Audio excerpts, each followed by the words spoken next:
The second round of peace talks wrapped up yesterday, Thursday, in Belarus, with both sides agreeing to set up humanitarian corridors for civilians. With more on that, what it means, the ramifications, here's RT's Konstantin Roshkov.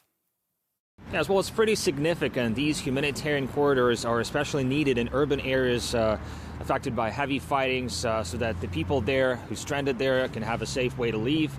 Both sides also agreed to deliver food and medicine to these areas, as well as to impose limited and temporary ceasefires that would only be maintained during the time when people are evacuated. The head of the Russian delegation, Vladimir Medinsky, urged common Ukrainians to actively use these passages, or he added, do something that the fighting isn't necessary. Ukrainian presidential aide Mikhail Podolyak, who was also present at the meeting, welcomed the two sides agreeing on humanitarian corridors.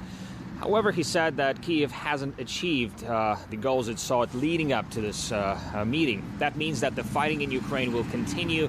However, now there is a way for civilians to escape. Earlier, Moscow accused Kyiv of using civilians as human shields by placing hardware, military hardware, in residential areas next to schools and hospitals.